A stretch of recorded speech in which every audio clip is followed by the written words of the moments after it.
Thank you so much, everyone, for carving out the time to be with us this evening. My name is Fred Lee. I am a proud UBC grad. I am also the Director of Alumni Engagement at Alumni UBC. It is absolutely my pleasure to welcome everyone to the Coast Cole Harbour Hotel, our very generous host for this evening's Mastermind Masterclass with none other than Naheed Nenshi.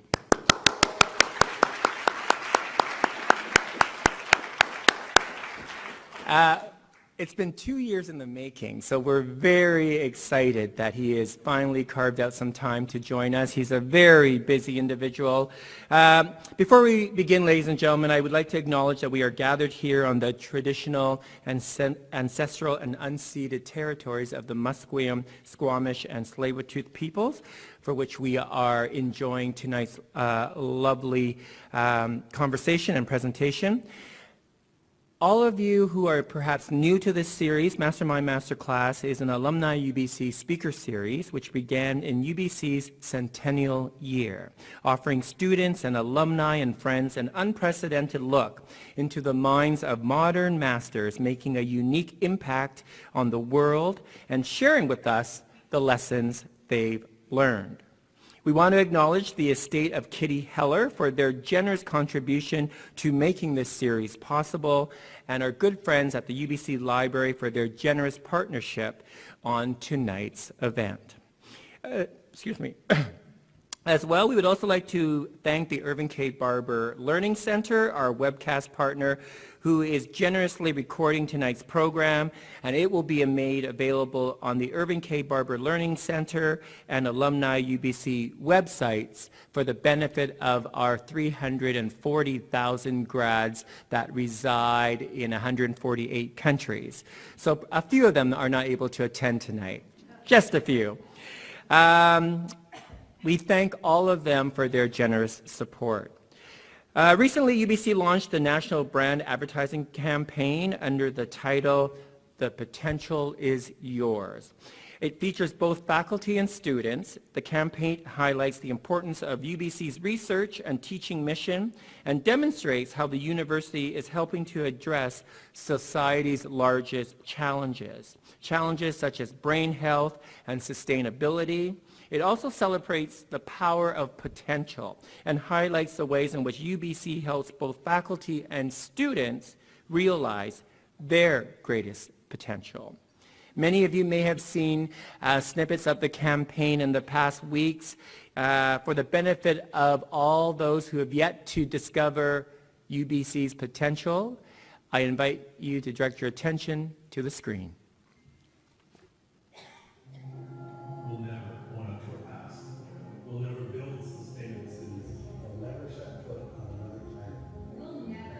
We'll never find a cure for Alzheimer's. We'll never treat each other as equals. We'll never give up our emotions. But together, we have the potential to shape a different future.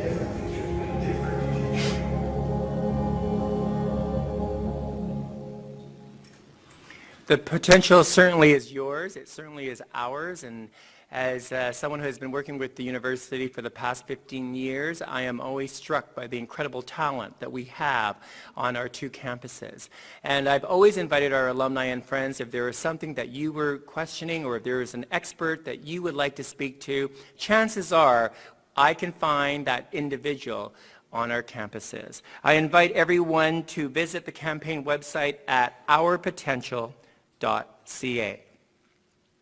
So just before we begin tonight's presentation, I just want to encourage everyone to bring out their cell phones, as we want you all to share tonight's conversations. I know many of you have already been taking selfies and photos with Mr.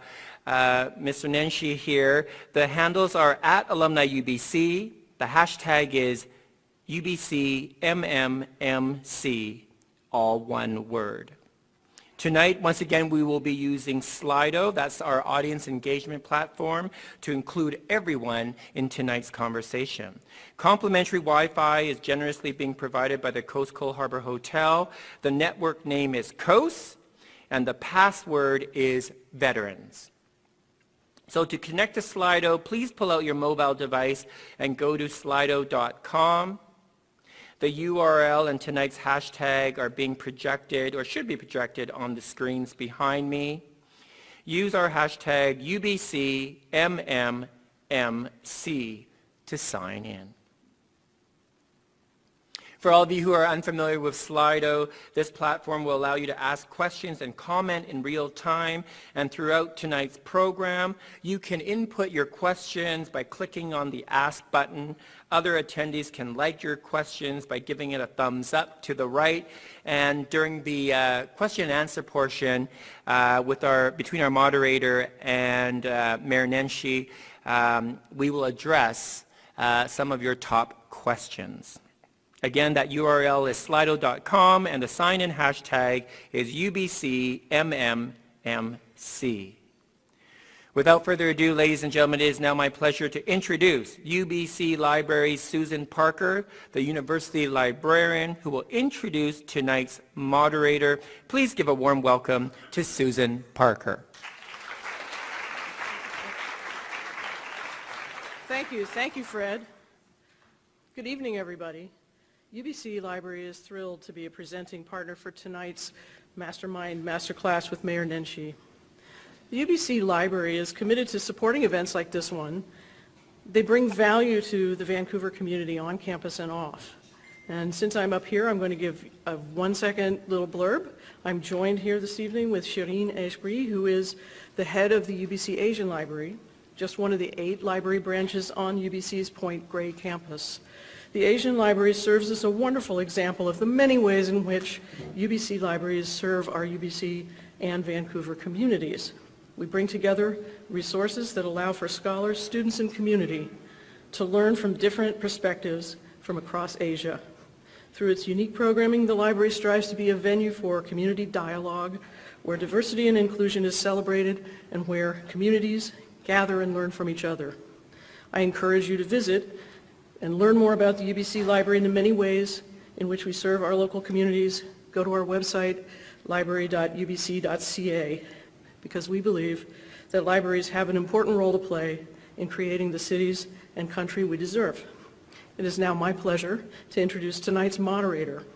As the lead reporter for CBC News at 6 p.m., Anita Bath takes viewers through some of the most important stories happening around Metro Vancouver and the Fraser Valley every night. And Anita is an award-winning journalist for her coverage of breaking news. So please join me in welcoming Anita Bath.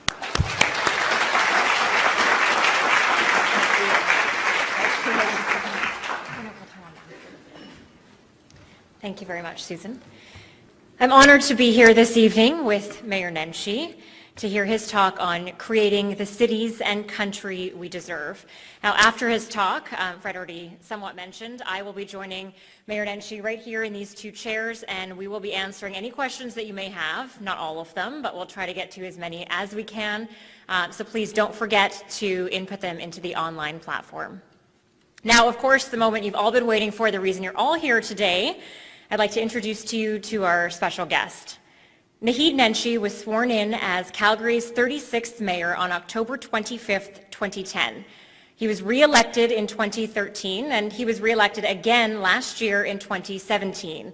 Prior to being elected, Mayor Nenshi was with McKinsey and Company, later forming his own business to help public, private, and nonprofit organizations grow. Now, he designed policy for the Government of Alberta and worked with the United Nations to try to figure out how businesses could help some of the poorest people on this planet. He then entered academia, where he was Canada's first tenured professor in the field of nonprofit management at Mount Royal University. For his work, Mayor Nenshi was named a Young Global Leader of the World Economic Forum, was awarded the President's Award from the Canadian Institute of Planners, and received the Humanitarian Award from the Canadian Psychological Association for his contributions to community mental health. Now, in 2013, you may remember the devastating flooding that happened in Calgary. Well, after that, Maclean's magazine called him the 2nd most influential person in Canada, right after the Prime Minister. He was also awarded the 2014 World Mayor Prize by the UK-based City Mayors Foundation as the best mayor in the world. So pretty big deal you guys got here today. Please welcome to the stage Mayor Nenshi.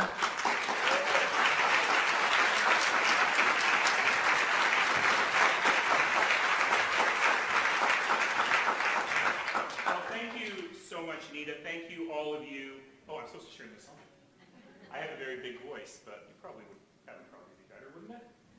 So thank you to all of you so much for being here with us tonight so that we can have, I hope, a great conversation. Dada nastada. Tansi, boujou, ambawastich. Bonjour, tu mes parents. Oki nitsgwa. I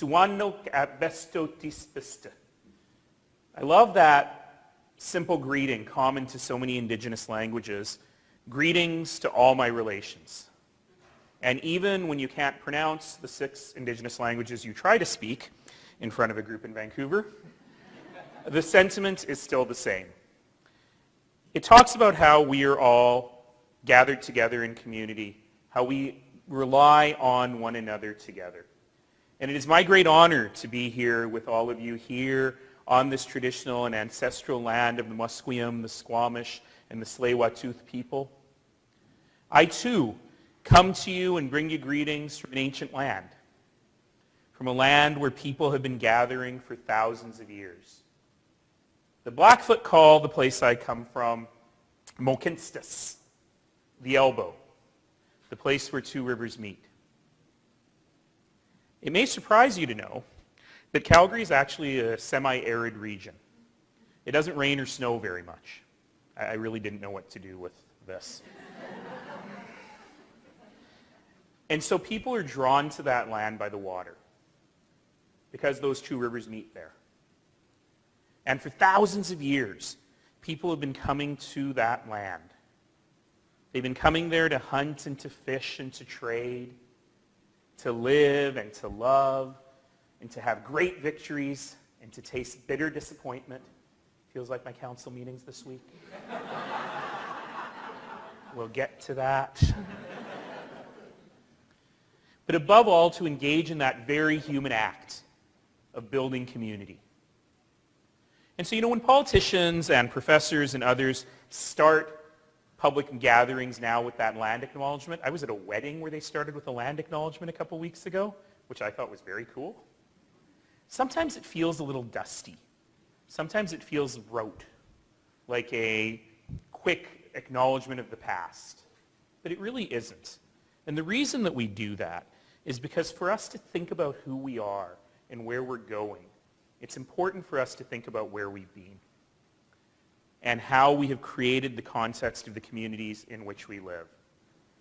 So I bring you greetings from the traditional lands of the Blackfoot Confederacy, the Siksika, the Kainai, and the Piikani people, from the Dakota people of the Stoney Nations, the Chiniki, the Bearspaw, and the Wesley people, from the Beaver people of the Tsuut'ina Nation, from the Métis people with their long history on the land that I share.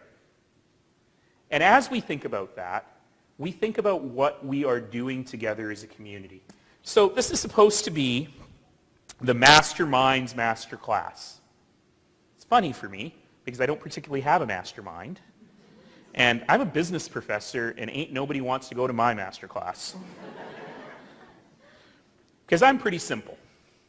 And when I was thinking about what I wanted to talk to you about today, I managed to give myself the most generic title imaginable, Building the City and the Countries That We Deserve, to give myself a lot of room.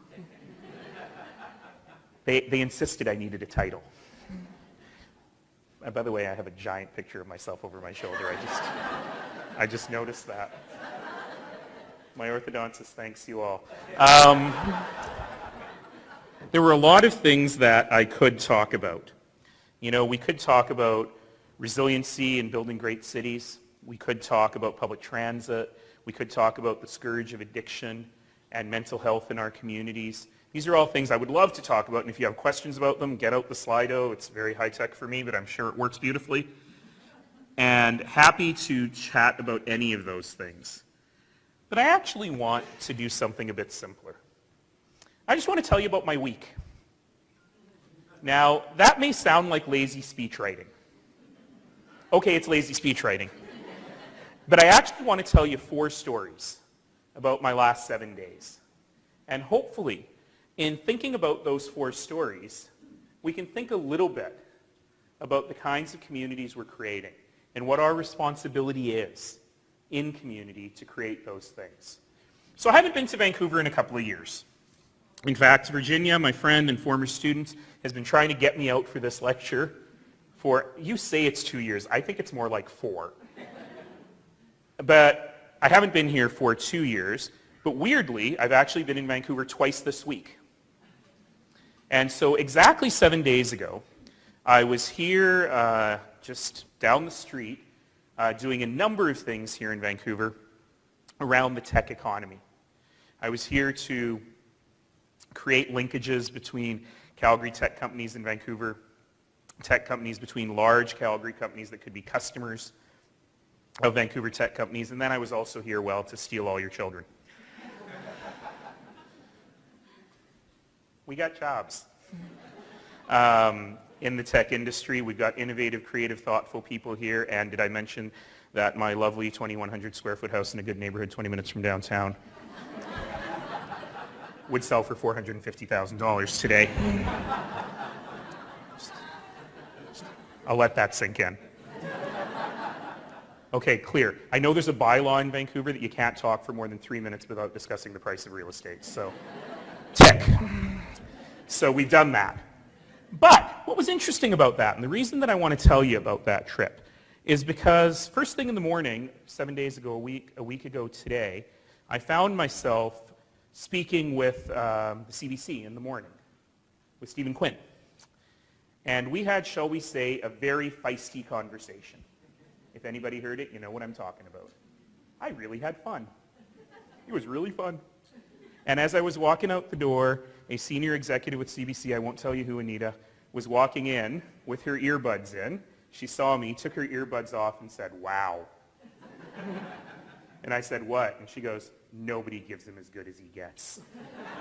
You did great." So I was very proud of myself. But I started thinking a little bit about what that actually means. So we were talking, of course, about a particular large infrastructure project with which you might be familiar. There are different points of view on this infrastructure project. I certainly have a point of view. Mine happens to be correct, but that's not my point. I suddenly found that even on the civilized CBC at 7 o'clock in the morning, as we were talking about our positions on the Trans Mountain Pipeline, did I mention mine happens to be correct? We were really going to positional places. And, you know, Stephen called me out for perhaps calling your premier the worst politician Canada has seen in decades. And he said that wasn't very nice. And I said, "You're right, it's true, but it's not very nice." And I realized that we were talking at loggerheads. And I realized that I spent so much of my time talking about community. I spent so much of my time deriding the anger and bitterness and division that is growing and growing and growing in the world we live in. But even I, sounding like I'm an enlightened person, even I fall into that same conversation. And I realized that we got a problem. And on this particular issue, and I'll delve into it just for a moment, we seem to have turned into a place where you either believe in the environment or you believe in the economy, and you'll never ever meet. And you either are on one side of the mountains thinking everyone else on the other side of the mountains are a bunch of troglodyte cavemen who drive F-350s, that's a truck, by the way, in their cowboy hats, burning and pillaging and not caring about the consequences of their actions. Or, if you're on the other side, you think that there's a bunch of latte drinking, sushi eating people who never noticed when cannabis became legal, because really, It didn't matter. Who apparently live off of unicorns and rainbows and cannabis and have no sense of energy security while filling up their Priuses, which still take gas. Both of these things are true. No, they're not. People on my side of the Rocky Mountains care passionately about the future, about the world that we're living in, about climate change, about how we manage through that, how we think about the transition, how we think about electricity and energy, and how we think about how access to energy is actually, access to safe, clean energy is actually one of the most potent anti-poverty tools there is. And people on this side hopefully understand that the gas they fill their tanks with comes through a 60-year-old pipeline called Trans Mountain. And if it doesn't, it comes up the Salish Sea through a pod of whales from Washington State in tankers. And there are lots of conversations we can have, and if you want to talk about it in the question period, I can talk about why I think the cost benefits are benefits for all of Canada in this work. I can do that, and I'm happy to do that. But I think that the key is when we think about energy security, when we think about what we're trying to create together as a nation, there's a lot much more that unites us than that which divides us. And what's important for us is to remember that we're starting from mutual interest. We're starting from an interest in prosperity. We're starting from an interest in the environment. We're starting from an interest in how we combat climate change in a way that's realistic and how we work on that together. And I didn't do that a week ago today. I think I won the debate. A lot of people tweeted and called and emailed and said, you showed him. And I was happy to do that. But I think there was more to it than that. I think that the conversation about mutual trust, about respect, about what we want together as human beings and as Canadians is a deeper conversation that we need to be able to have. And yes, I'm sorry about the joke I made about the new mayor of Vancouver, who I haven't met yet. It was, however, a very funny joke. A lot of this came to me, so my second story. On Tuesday night,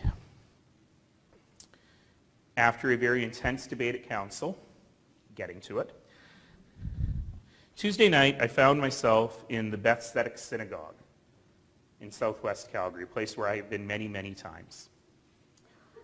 And I was there, but sadly I said to the rabbi, you know, every time I come here it seems to be for a funeral. And he said, come more often. And I was there for a very sad occasion because we were commemorating the horrific slaughter of peaceful people of faith at prayer at the Tree of Life Synagogue in Pittsburgh. And I was looking up at that stage, and it was sponsored by the Calgary Jewish Federation, by all of the various Jewish synagogues, and by something called the Calgary Interfaith Council. And the stage, which I was not sitting on because it was full of people representing every possible faith group, except the Hindus. They couldn't make it. But every possible faith group. It was a very long service because every single person talked. And they talked about our common humanity. They talked about ending hatred. They talked about how we come together and how we think about this. And just before I spoke, the director of music at the synagogue came up and sang actually, in Hebrew, Psalm 23. You all know it. It's a bit cliche almost. But she sang it in Hebrew, and I was thinking about it, and I thought, geez, if a good Muslim boy actually knows this psalm, everybody knows it. The Lord is my shepherd, I shall not want. Or in a modern translation I kind of prefer, the Lord is my shepherd, and I don't need anything else. And later in that psalm, we talk about how my cup runneth over. My bowl is overflowing. And it's that little phrase that we've heard so many times. That day just hit me. And I threw out my speech. I do that. And I went up and I talked about my cup runneth over. And I said, when I heard the news last Saturday morning about these people at a naming ceremony for a baby on their Sabbath in a synagogue in, by the way, Mr. Rogers' neighborhood. Did you know that? So Mr. Rogers was born, raised, and did all his life in that neighborhood, in the Squirrel Hill neighborhood of Pittsburgh. When I think about a 97-year-old Holocaust victim murdered because of her faith in the United States in 2018, I realized I was very, very sad. But there was something else. And I was trying to identify what that something else was. Was it fear? Was it frustration? Was it anger? Was it white-hot rage? And I realized that it was a little bit of all of those things. Because we are in a world where it is increasingly fashionable to divide. Where people in my profession, for short-term political gain, stoke the fires of anger and intolerance and division and hatred. And those fires burn hotter and hotter and hotter. And we cannot afford to be smug here in Canada by saying that's happening somewhere else. So what do we do? How do we handle that? How do we manage that? And I was thinking about those words. My cup runneth over. We have so much. We have so much. How do we use what we have in order to stand up for those that do not? How do we do that together? How do we manage in a way where we stand up for the very best of humanity every single day? And I said that night that somehow it's become fashionable to deride those of us who believe in kindness and compassion and mercy and love as somehow weak. The next line will not make any sense. I just realized I'm in Vancouver, but it's too good not to use. They call us snowflakes. So on the one day of the year that Vancouver totally shuts down, the white stuff comes from the sky. Those are called snowflakes. Here's the thing. I manage the snow removal budget for the City of Calgary. And I know very well, October 2nd this year, that enough snowflakes put together are the most powerful force in the world. So if they want to call us snowflakes, bring on the blizzard. Bring it on. Because they need to understand, the small-minded and the intolerant, that kindness and compassion and mercy and love are not weakness. They are strength. They are strength beyond the imagining of the small-minded and the intolerant. So how do we use that strength?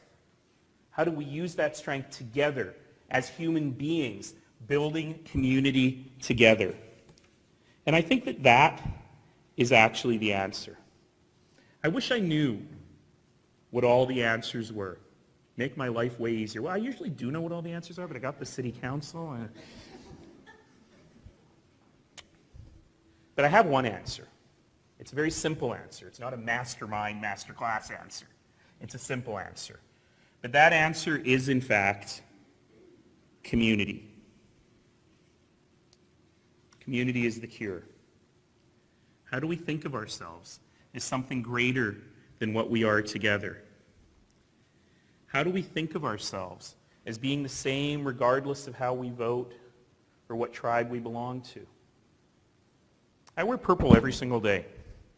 And today, as every week, I had a group of students in my office, elementary school students. They come in every week. I get a half hour with them, different students every week, because it would be really boring if it was the same students every week. And every single time someone says, can you explain why you wear purple every single day? And I explain it, and the kids all go, oh.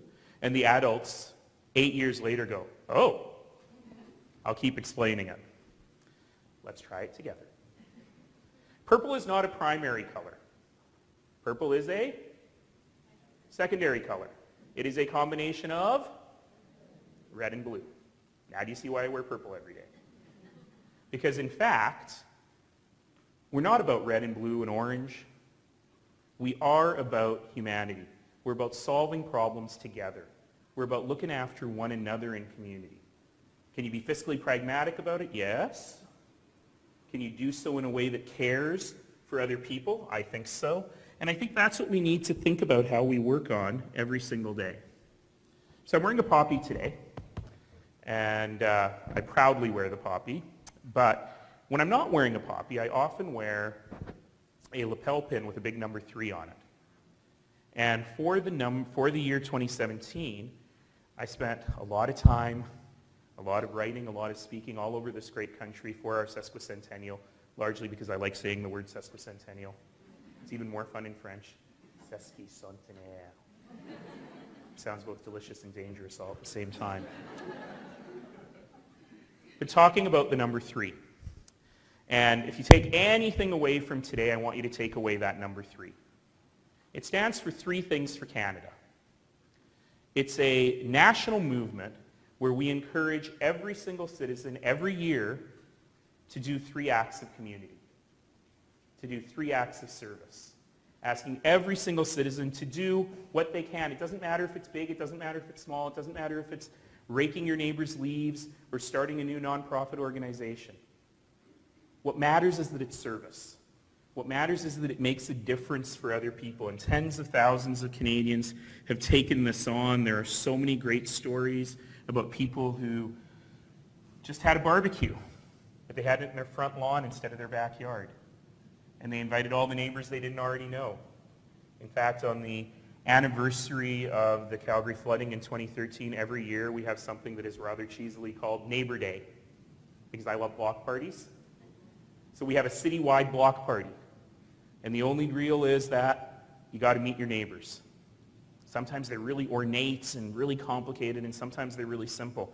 In one neighborhood in north central Calgary, all they did was have some Tim Hortons coffee and donuts in the morning, and they had a whiteboard.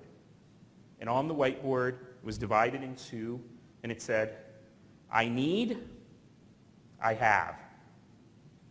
And the idea was you would go up and say, I need this, and someone would say, oh, I have that, and you'd start to match people and figure that out. And someone had written, in kind of shaky handwriting, I need someone to fix my lawnmower. And so I said, this is interesting. I want to meet this person. So I met her. And it was an older woman, and I said, tell me about your lawnmower. And she said, well, I just lost my husband, and he always mowed the lawn. So I got to figure out how to mow the lawn. I can do it, but my lawnmower is broken, and I don't know how to fix it. And of course, someone had written on the other side, where she had written, I need someone who can fix the lawnmower. Someone had written on the other side, I can mow your lawn. And those little tiny acts, millions and millions of acts of humanity every single day, are those basic building blocks of community. That it's not just about politicians with apparently great teeth and hair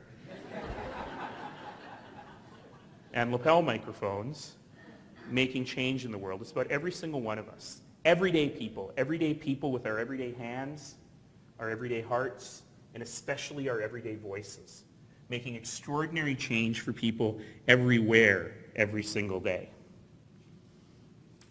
So whether it's a community garden or better traffic control in your neighborhood, these sorts of things are the things that make a difference every single day. My third story, which I actually scratched out and then went, no, I think they want to hear about this. So if you follow the news at all, you'll know that I've had a very busy week. A very crazy and busy week, and before I go any further, I want to acknowledge a great Canadian and an extraordinary volunteer who does so much for this country every single day, who's joined us today. Tricia Smith, the president of the Canadian Olympic Committee, is here.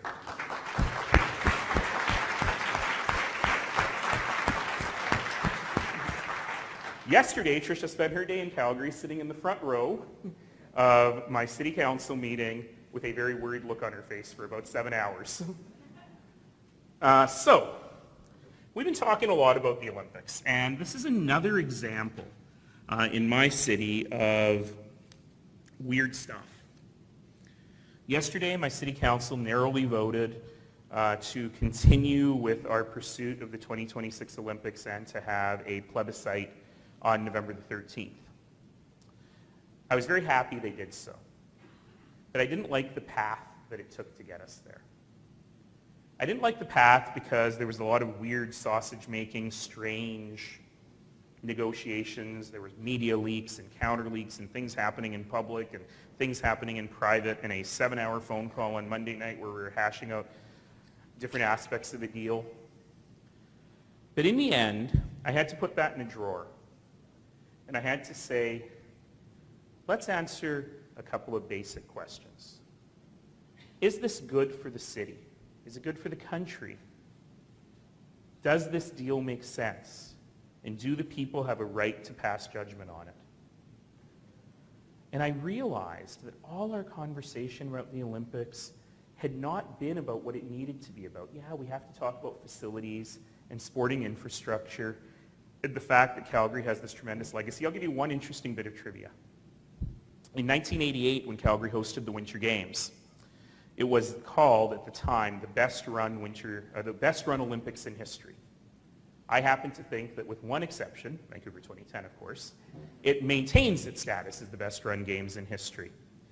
But Canada at those games had an accomplishment that only one other country in history had ever had before. And that was, we hosted an Olympics at which the host country did not win a gold medal. Want to know what the other country that did that is? Tricia knows. Also Canada. 1976 in Montreal. So y'all fixed that in 2010 in Vancouver, thank you. But in Pyeongchang, there were 29 medals won by Canadians. It was a record haul. At the Paralympic Games, many amazing things happened, the most amazing of all being Brian McKeever becomes the most decorated Paralympian cross-country skier ever with 17 medals, 13 of them gold, the most decorated Canadian Paralympian ever. Brian McKeever is from Canmore, just outside of Calgary. Of the 29 medals that were won in Pyeongchang, 23 of them were won by athletes who trained in or had connections to Calgary. That's because of the legacy of 1988. I'm not a UBC alumnus. I wish I was. I'm an alumnus of the University of Calgary. And I went to school at the University of Calgary with athletes from all over the world who had come to Calgary to train, to live, to study. Many of them have stayed and built the community. Many of them have gone back and spread the news of Canada around the world. But that's real legacy. But it's not just for elite athletes, right? You think about kids in those sports. You think about one of my favorite people, Gil Junio. Gil is a speed skater. And he is Filipino. Not a lot of Filipino speed skaters. But because he grew up in Calgary, he had access to the Olympic Oval. He had access to that sport. He saw role models and coaches and mentors in those elite athletes, and now he's an Olympian. But again, it's not just about them. It's about every kid who wants to do those sports. It's about every kid who wants to do every sport. You look at me and you can tell that I am very sporty. I believe in healthy communities. And I believe in access and opportunity for every single person in the community. And I realized that in our Olympic discussion, that conversation was being lost. That either we were talking about, how corrupt international organizations are, or what a waste of tax dollars this is, or why can't we spend money on that? And I thought to myself, have we lost the ability to dream?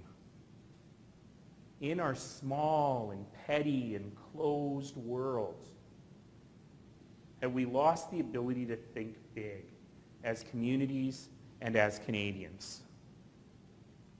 The theme of Calgary 2026 is 3 simple words: with open arms. And in a world that is increasingly defined by being closed, closed hearts, closed minds, closed borders. Canada is a place that works because we are defiantly open. That we are open to the world, we are open to the best of the world, we're open to investment, we're open to talent, we're open to people. That's what makes this country work. And I love that theme of the Olympics, of the Calgary 2026 Games, with open arms. Because that really says so clearly who we are. So speaking of dreaming, my fourth and final story. This morning, did I mention lazy speech writing? This morning, I had an extraordinary opportunity. This morning, I opened Calgary's new Central Library.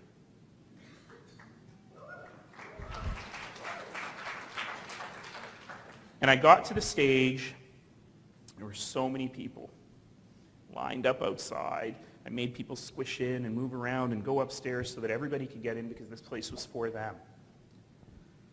And I pointed out at that time that the organizers had asked me, saying, people actually want to use the library, Mayor. They need to check their Facebook. They need to sign out books. So for the love of God, keep it short. So I refused. Because this today is why I do what I do. And so being a good academic, I have to cite my sources, so I'm going to do something very weird and I'm going to quote myself. Because this morning, I had decided, the new Central Library is right across from City Hall. I look at it every day. And everyone has said, well, do you want to take a tour? Do you want to move in? And I decided not to. Because I wanted to see it for the first time when everyone else saw it for the first time. Because I wanted to be real, and I wanted to be raw, and I wanted to be in that place. And I drove into my office this morning, as I do every single day, and when I had left late last night, there were still hoardings and barriers up. They had removed them overnight, so it was the first time I saw the whole thing, even though I drive by it every single day. So I nearly had an accident. But I made it. And I went in, and I looked at it, and I wanted to be real, and I wanted to be raw, and this was a big mistake. Because I got really choked up. And it was very hard for me to speak. So I threw out my speech, as I do, and I talked about why this was an important place and why it mattered. And I said thank you, like you're supposed to the donors and to the volunteers and to the funders and the project managers. And I said thank you to the women and men who worked on that site every single day, whose strong arms and strong backs and great skills built this modern cathedral. And I said thank you to those librarians at the Forest Lawn Public Library all those years ago who on Saturday afternoons would be so kind to this first generation nerdy kid who would let him sign out even more books than were normally allowed to be signed out because they knew he'd read them all. Who knew that that kid didn't have any money, came from a family that was sometimes struggling, but what he had was amazing opportunity. The opportunity to go to great public schools, the opportunity to explore his city on public transit, the opportunity to live in a city that had a stake in his success, and the opportunity to spend Saturday afternoons at the public library. So I said to the people who say, well, that's really expensive. Why is it so nice? It doesn't have to be that nice. Why are you building a library anyway when I have the information of the world in my hand? And normally I say to those people, 6.8 million people used the Calgary Public Library last year. That is more people than went to all sports, arts, and cultural events in the city combined. That libraries matter every single day. I'm not just saying that because UBC Libraries is our sponsor. But instead what I said is I want you to look around yourselves at this building. And I want you to understand what this building is. This building is a statement of what we believe. We believe in community. We believe in opportunity. We believe that it doesn't matter what you look like or where you come from or how you worship or whom you love. We believe that you belong here. We believe that you deserve beauty. We believe that you deserve dignity. We believe that you deserve a place to make your dreams real. Because this is not a building. This is our manifesto. And that's how we build the communities we deserve. Thank you all.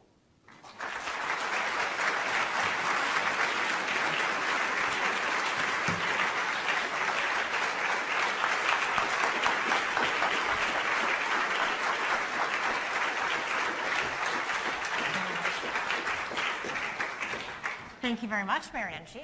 You can sit down and we'll start our discussion. How awesome was that and inspiring? Well, thank you. And that being said, I want to ask, I think a lot of people struggle with building that sense of community and having that compassion, 24 hours a day all the time. Were you always like that? Or did something happen in your life that made you think like that? I talked about the librarians at the Forest Lawn Public Library, but that really was a very important part of my entire upbringing. I'm very lucky that I lived in a family that believed in the concept of service. In every South Asian language, the word is the same, seva, right, service. And we always knew that however little you have, there's someone else who has less. That upholding the dignity of every human being is an important part of being a human being. And so I was very lucky to always have that in my upbringing. But it wasn't just my parents and my family, it was the whole community. When I was first elected in 2010, I suddenly found myself super famous, right? People, like the day after the election, everybody wanted to talk to me. CNN, Time Magazine, Al Jazeera, right? And they didn't want to talk to me because of my outstanding hair and great teeth. Oh, good, it's gone. Or even, the campaign that I ran, that all came later. They didn't even want to talk to me because of the color of my skin. They only wanted to talk to me about my faith. And people were kind of shocked by this. And I had a weird opportunity at that moment because I thought, well, given that nobody in Calgary particularly cared about whether I was Muslim, they just cared about what my plans for transit were. Do I just ignore those conversations and say, this is not relevant? Or do I use it as an opportunity to tell a really important story about the kind of community that we grew up in? I remember somebody asked me during that first election, do you think Calgary is ready for a Muslim mayor? It was the only time my faith came up during that election. And I was a bit shocked by the question. And I really didn't know how to answer it. And I thought about it and I said, growing up in this city, being at that public library, I never for a moment thought that there was any profession that was closed to me because of my faith, except maybe rabbi. Listen, when I was at the synagogue the other day, the rabbi actually said to me, I do need an assistant rabbi. And I said, I don't think I'm qualified. But, for every Canadian, for people here in Vancouver, that is such a meaningless statement. Of course, there are no professions that are closed to you because of your faith. But it's actually a really unique thing to say in the world. Even in Canada, we don't have that for everyone. And so it's really, I think, critical to understand that that sense of service doesn't just come from within, but it comes from a community that supports that. So just briefly, I answer questions really long. I already told Anita, just cut me off. But the reason that... I'm giving him a bit of leeway for the first one. Well, I see you have lots of questions on I slide. do. But the reason that Three Things for Canada concept, the one thing I want you all to take away to your communities, to your schools, to your homes, is so powerful, is precisely because we don't tell people what to do. We just say answer 2 questions. What are you passionate about? How can you make a difference? Figure out what the overlap is. And people remarkably come to the table. As an academic, for those of you who are academics in the room, that's actually my research. It's about civic engagement. I'm a terrible professor, but it is theoretically about civic engagement. and how those things happen, one thing we know is that it's very easy to get people involved in community. What do you guys think? What's the number one reason people don't volunteer? What would you say? Time, someone said money. None of those are true. The stats are very, very clear across years, across communities. The number one reason people don't volunteer, nobody asked me. And so as human beings, we got to think about, how do we ask people? How do we set the table for that kind of service? That's what Three Things for Canada is about. That's why I stand on stages and do this, and I think we all have to use our voices to do that. Well, and we'll do this next one really quickly. Lightning round. Yeah.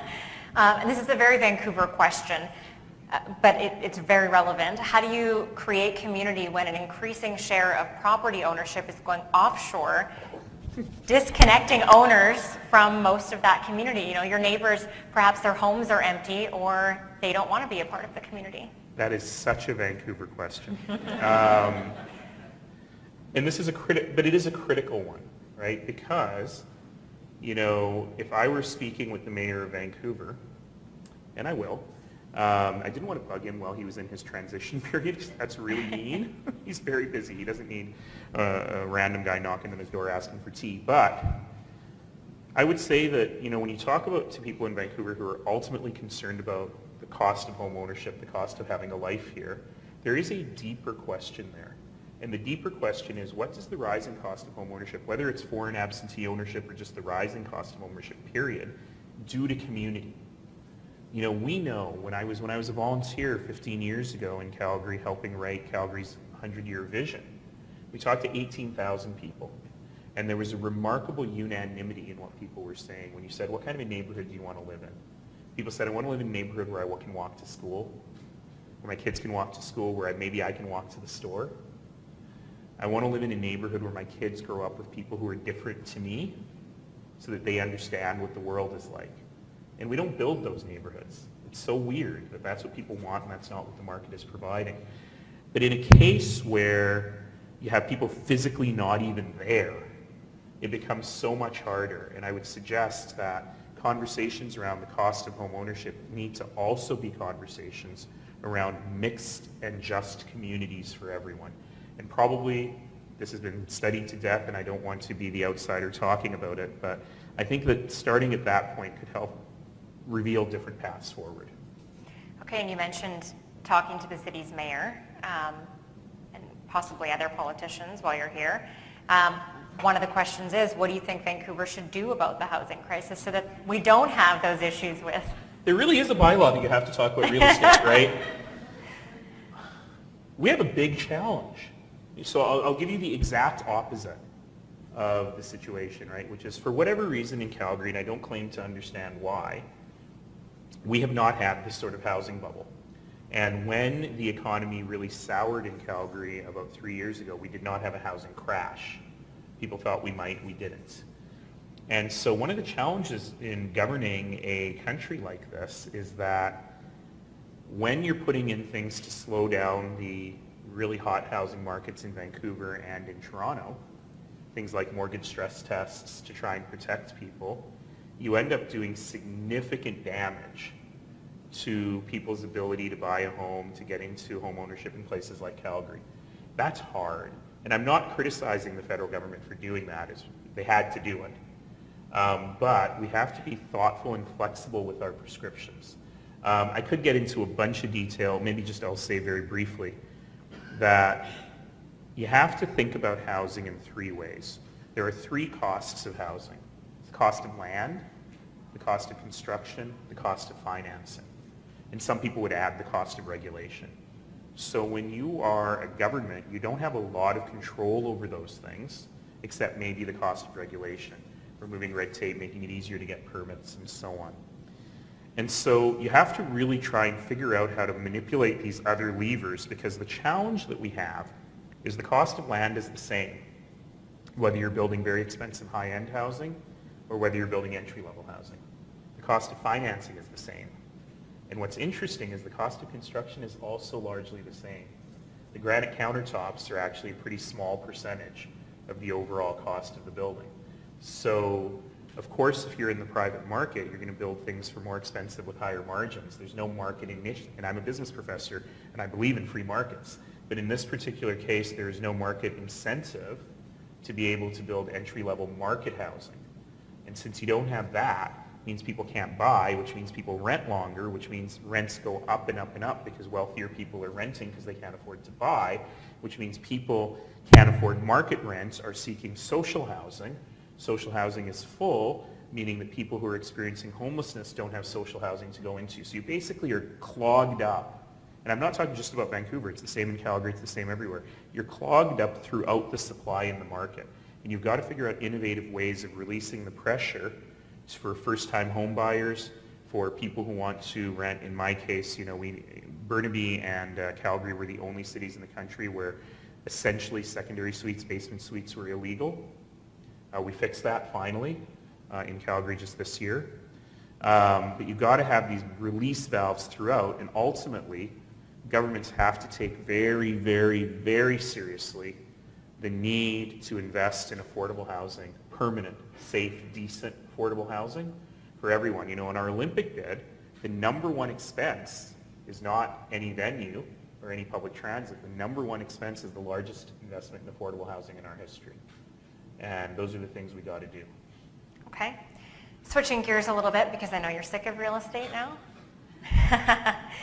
How do everyday acts of community service help solve big, complex societal problems like the opioid crisis, climate change, housing, and homelessness? What was the other one? Housing. Housing. Well, you threw in and homelessness. I think I would challenge the premise of the question, because these things don't solve those problems. We have to solve those problems on multiple levels. We have to solve them on the level of policy, on the level of programs, on the level of individuals and people. But it's going to sound trite. Every little bit helps. So you think about, I'm going to pick any of those. I'm very, very, very concerned, as you've heard me mention a couple of times, with addiction and mental health in our communities. I frankly think we just don't know what we're doing. And I think the interventions that we're using at a policy level are not working. And so it's important for us to really think hard about how we help people through, in terms of prevention, in terms of treatment, in terms of harm reduction, all of those things, in terms of enforcement. But ultimately, what matters in the life of someone who is facing addiction is if somebody else cares about them. And whether that's a family member or someone who works with them in the sector, someone has to have a stake in their life, and someone has to have a stake in their future. The brain research on this is very clear, that the root cause of addiction is isolation. It's people feeling like they're alone. And so, one of the root causes, I shouldn't oversimplify it, is masterminds after all. And so those little daily acts of kindness and heroism have a giant cumulative effect. Do they replace good policy, or can they fix terrible policy? Maybe not. But it doesn't mean you shouldn't do them. It's the same as the climate change argument. People say Canada accounts for an infinitesimal amount of global greenhouse gas emissions, and if we cut our greenhouse gas emissions to zero, it would make no difference to the climate. It's true. Does that mean we shouldn't do it? Should everybody say that? Of course not. And so those small actions are really things that we do that help give politicians like me the courage to make the big policy changes, but also make the differences that they make. Okay, thank you. How do we move away from polarizing rhetoric and convince politicians to be honest? How do you get the Notleys and the Horgans to admit the other side has valid points? I don't know if you can be unbiased on this one. No, I can't. Do you know they're actually really good friends, eh? They started out in politics together, and they haven't spoken to one another in months. It's actually a bit sad. So I won't even attempt to be unbiased on this. But I will suggest that it's really important for you to start with this area of mutual interest and mutual respect. The challenge is that in too many cases, we have drawn the battle lines already. So, I'll give you a silly example on this front, and again, I'm not even going to attempt to be unbiased. So LNG Canada, the largest private sector investment in Canadian history, it's a big British Columbia project, but the headquarters of all of the consortium partners of LNG Canada are in Calgary. So this is actually a tremendous, great success for Alberta and for British Columbia. In fact, I was in China just a month or two ago, and one of the women that I was meeting with from a big, big Chinese firm slid up to me at the end and said, "By the way, I'm moving to Calgary." It's like, "Oh, is that why you RSVP'd for this event?" She had just found out that morning that she was going to come and head up a portion of LNG Canada. And yet, when the news was announced, we could hardly scare up a smile in Calgary, because people were like, "Oh, that's Premier Horgan's project." And when you flip the switch on that, and you kind of can imagine that people in Calgary were saying, "How come that pipeline is totally fine, but the one that goes to the Burrard Inlet is not totally fine?" And even on the radio the other morning, Stephen said to me, "Well, it's totally different." And I said, "Yeah, it's totally different, because as we learned 2 weeks ago, when you have a break in a natural gas pipeline, it has a nasty tendency to explode." He didn't like that. That was when it got feisty. But getting a resource to market in Asia and paying market price for it, we can't even have that conversation anymore, because something is dirty bitumen oil from the tar sands and something is clean burning natural gas. And we've set up these battle lines instead of actually talking about what is really in our mutual interest. Can we get there? I don't know. I fear for the elections that we're going to have going forward. We have a provincial election in Alberta probably in the spring. We have a federal election in the fall. And if people are interested, ask on Slido, and I can really get into the climate of campaigns and how gross that is right now. My election in 2017 was the ugliest thing I've ever seen. I volunteered on politics all my life. I'd never seen anything like that. And there are folks who benefit from sowing this kind of discord and division. And how do we fix it? I don't know. I think the number one thing we do is we vote. In my last election in 2017, third-term incumbent mayor, we had record high voter turnout. That never happens when you have a third-term incumbent. But the reason it happened is because enough people said, "Hey, don't steal my democracy. Don't steal away what I want for the community." So the number one thing we got to do is we got to vote. We got to call out politicians who act in ways that are inflammatory, who act in ways that are needlessly divisive, and that's on all sides of the spectrum. Don't think I'm talking about Trump here. The reason I was so mean to Premier Horgan a year ago is because of something he said that I thought was unbelievably inflammatory and was actually causing a constitutional crisis in the country.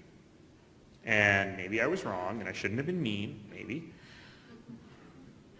But I really believe you got to call that stuff out. And we as citizens need to say to politicians, "No, if you do that, I don't care if I agree with you. If you do that, you've lost my support." And ultimately, that's the oxygen that politicians need, and we all got to do it. Are you worried about where the world is going? Terrified. I'm terrified. Because it's not just, it's so easy for us as Canadians to be smug and to say, "Not here." And it doesn't happen here. And we are enlightened, and we start all of our meetings with the land acknowledgement, and we welcome people from around the world with great opportunity here. But that is very fragile, and it's very thin. And when irresponsible people with microphones scratch at it, it's very, very easy to break that social fabric.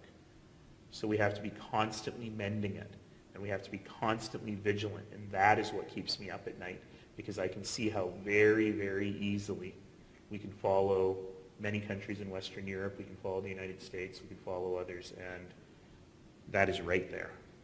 And it's going to take all of us to not go there. On the mind of a lot of people right now, all the time, And that brings us to a question, something that's happening here in BC right now. We're having a referendum on proportional representation.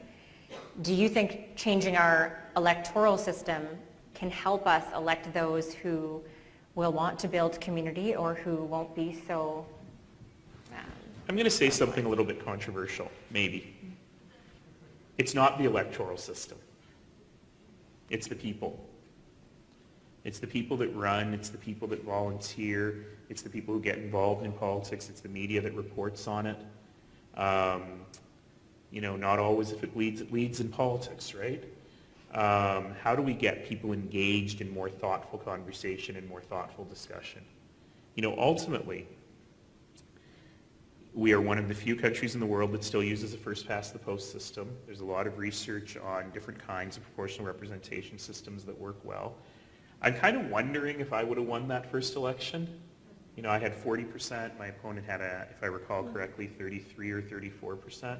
So whose second and third choices would have played through? I still would have won the second and third elections. I had a clear majority in each of those. But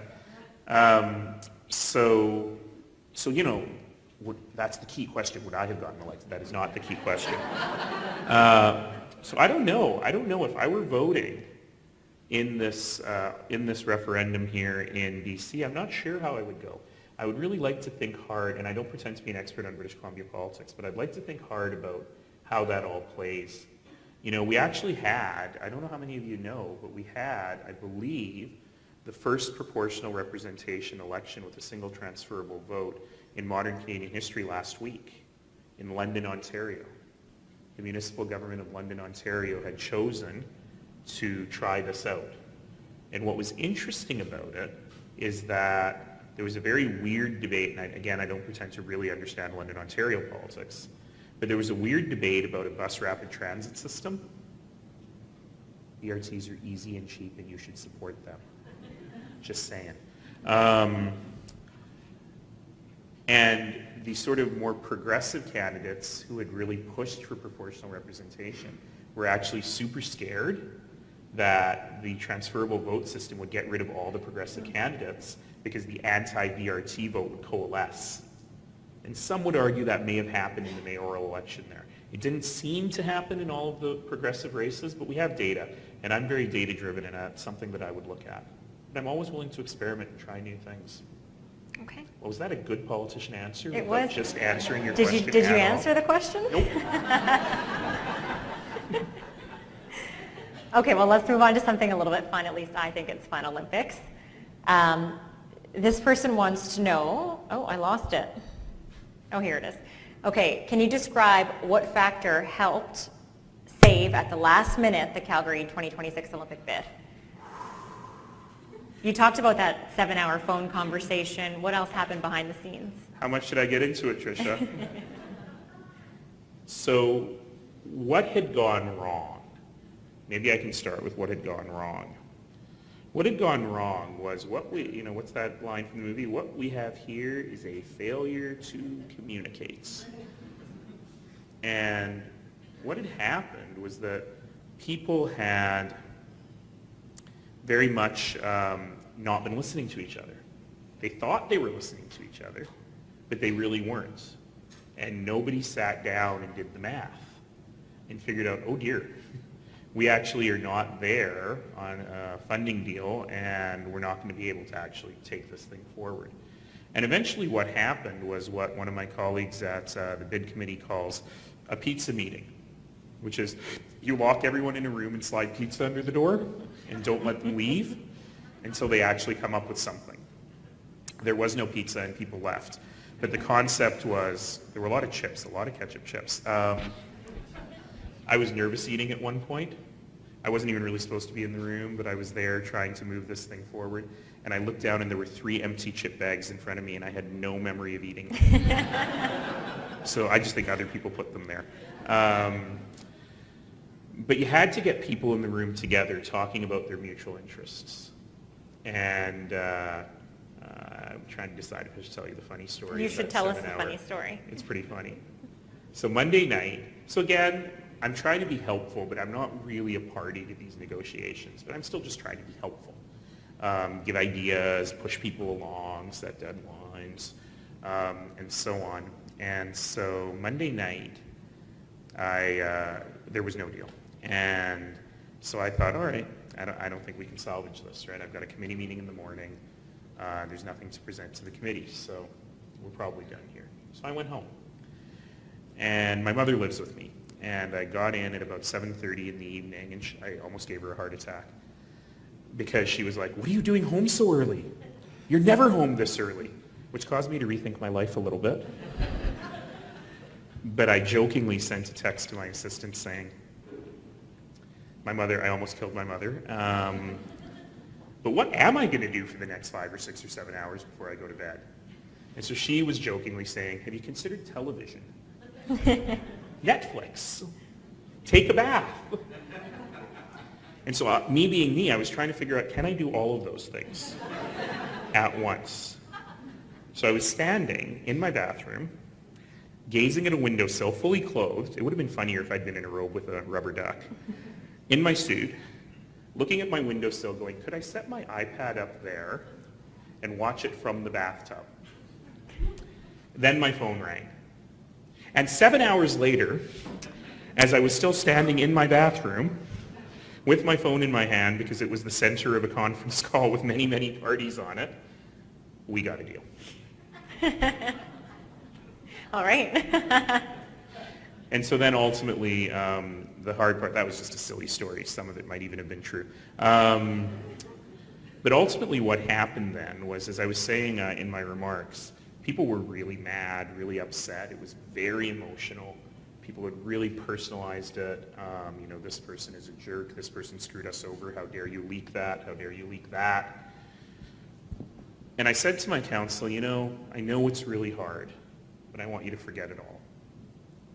I want you to put it all in a drawer. And I just want you to look at what's on the table in front of you. Is this right for Calgary? Is this a good deal? Is it the right thing for the country?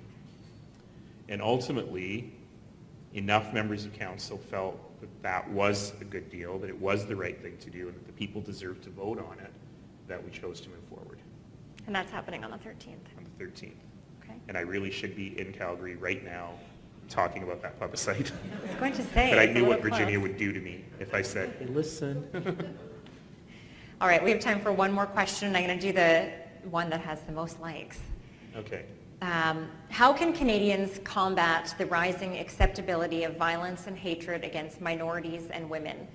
What if communities create silos instead of bridging gaps? I think that's what we've been talking about all evening, which is we have to hold our politicians to account. We have to ensure that we've got the right policy in place. We have to ensure that we're supporting organizations doing good work. I call them the 3 Ps: policy, programs, people. But the most powerful one is that third one, people. Because we have the power. Sometimes we forget we have the power, but we have the power. We have the power to talk to our politicians. We have the power to be kind. We have the power to stand up against hatred, whether it's online or in line at the Tim Hortons. We have the power in our own hands and our own hearts, and especially our own voices, to not be shouted down. Sometimes there are arenas from which we need to retreat.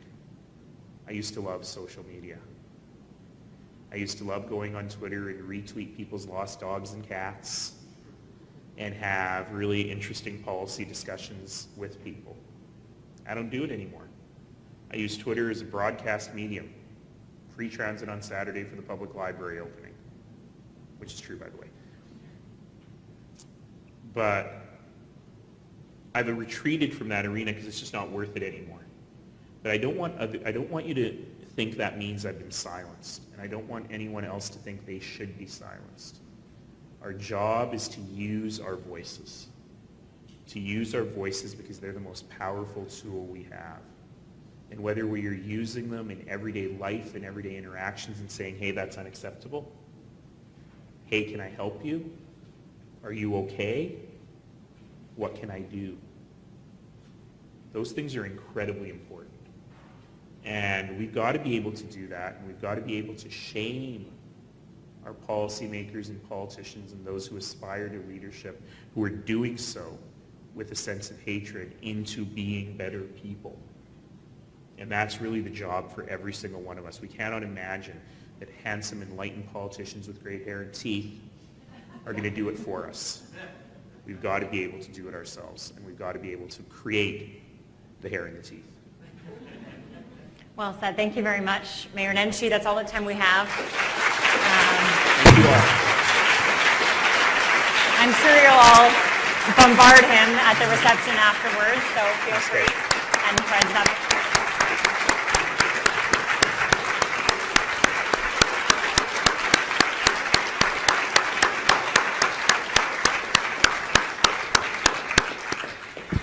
Ladies and gentlemen, on behalf of Alumni UBC, UBC Library, the Irving K. Barber Learning Center, please join me in thanking our wonderful moderator, Anita Bath.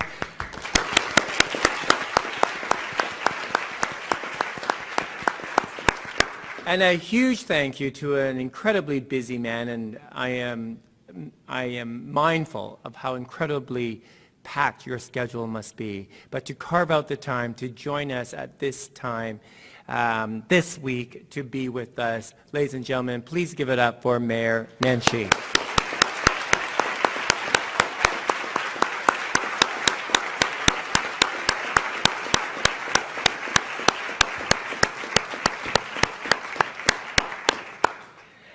We do want to thank once again the estate of Kitty Heller. Jane, where are you? For supporting this wonderful series, Mastermind Masterclass, and we hope that you will all return and join in the conversation on the many offerings that Alumni UBC provides.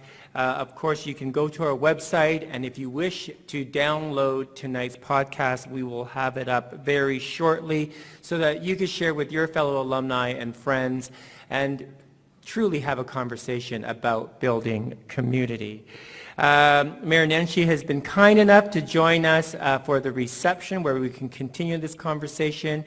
We invite you now to some food and drink. And again, on behalf of Alumni UBC, thank you for being with us tonight. Enjoy the rest of your evening.